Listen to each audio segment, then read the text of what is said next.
हमेशा की तरह काठमांडू के त्रिभुवन इंटरनेशनल एयरपोर्ट से उड़ान भरती है। मंजिल थी नई दिल्ली।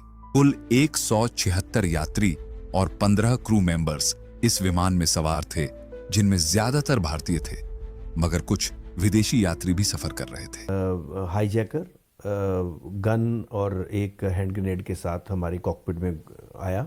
उसके बाद ये जहाज में बैठे हर शख्स के चेहरे पर उत्साह झलक रहा था। 5 मिनट्स कोई अपने परिवार 4 और उसके जो साथी थे वो भी 1 बाय 1 जब कॉकपिट में आए तो definitely we were fully convinced that we have 24 दिसंबर 1999 करीब दोपहर 4 इंडियन एयरलाइंस की फ्लाइट नंबर IC814 बार की तरह इस बार काठमांडू के त्रिभुवन इंटरनेशनल एयरपोर्ट से न्यू दिल्ली के लिए उड़ान भरती है। कुछ घंटों के बाद में क्रिसमस डे का फेस्टिवल था और आने वाले दिनों में नए साल की खुशियां रंग बिखेरने वाली, जिस कारण फ्लाइट के अंदर बैठे सभी लोग एक्साइटमेंट का माहौल। प्लेन के अंदर बैठा हर एक शख्स बहुत खुश था और जल्द अपनी अपनी लोकेशन पर जाने के लिए बेसब्री से इंतजार में बैठा था कि कब ये प्लेन दिल्ली एयरपोर्ट लैंड करे और कब हम अपनी लोकेशन पर पहुंचे जल्दी से जल्दी। प्लेन में कुल 176 पैसेंजर थे, जिसके अंदर 15 क्रू मेंबर्स सवार थे, जिसके अंदर ज्यादातर जो संख्या थी वो भारतीयों की थी और उसके अंदर कुछ लोग विदेशी यात्री भी थे। इस स्टोरी को शुरू करने से पहले अभी तक आपने मेरे चैनल को सब्सक्राइब नहीं किया है, प्लीज चैनल को सब्सक्राइब कर लीजिए और चलिए स्टोरी की ओर। प्लेन की कमान कैप्टन देवीशरण ने संभाला हुआ था, जिनके को पायलट राजेंद्र कुमार थे, चीफ अटेंडेंट अनिल शर्मा जी थे। अब बात करते हैं प्लेन की। प्लेन जमीन से 10,000 फुट ऊपर जा चुका था और समय से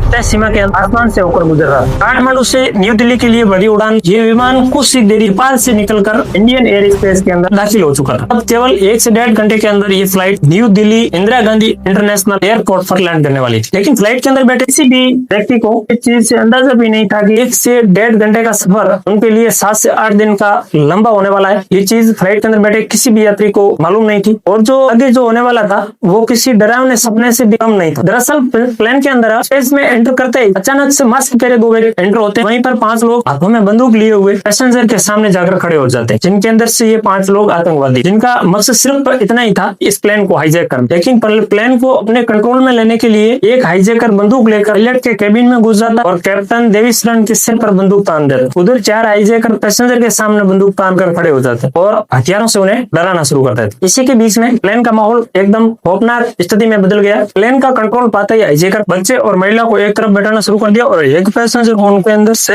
एक साइड कर दिया। वहीं पायलट के केबिन में हाईजैकर पायलट कैप्टन शरण जी को प्लेन को बैक की तरफ घुमाने के लिए कहते हैं। दरअसल इन हाईजैकर का मकसद इस प्लेन को पाकिस्तान ले जाने का था। ये 5 हाईजैकर पूरी प्लानिंग के साथ में आए थे। कैप्टन देवीशरण ने हाईजैकर के दबाव में आकर प्लेन को दिल्ली की जगह रेस की तरफ मोड़ देते हैं और प्लेन को हाईजैकर को अपना प्लान कामयाब होते हुए देखे, जिस कारण में थोड़ा लेट हो जाते हैं। इसी मौके का फायदा उठाते हुए कैप्टन हाईजैकर की नजर से बचकर ट्रांसपोर्टर के जरिए इंडियन एयर ट्रैफिक कंट्रोल को प्लेन की हाईजैक होने की इंफॉर्मेशन दे देते हैं। इस खबर का पता चलते ही ATC चौकन्ना हो जाते हैं। उन्होंने देर न करते हुए फौरन सेंट्रल गवर्नमेंट को इस खबर का पता चलता है ATC चौकन्ना हो जाते हैं और उन्होंने देर न करते हुए सेंट्रल गवर्नमेंट को थ्रू CM जी से कांटेक्ट किया। लेकिन हैरानी की बात तो ये थी कि प्राइम मिनिस्टर अटल बिहारी वाजपेयी को इस प्लेन हाईजैकर होने की सारी जानकारी 1 घंटे के बाद मिली। इसी बीच कैप्टन चरण हैरान थे कि आखिर ऐसी सिचुएशन के अंदर ATC उनकी मदद क्यों नहीं कर रहा है और उसको कोई जवाब भी नहीं दे रहा था। इसको लेकर कैप्टन देवीशरण जी भी बहुत हैरान। वहीं कभी निराश प्लेन को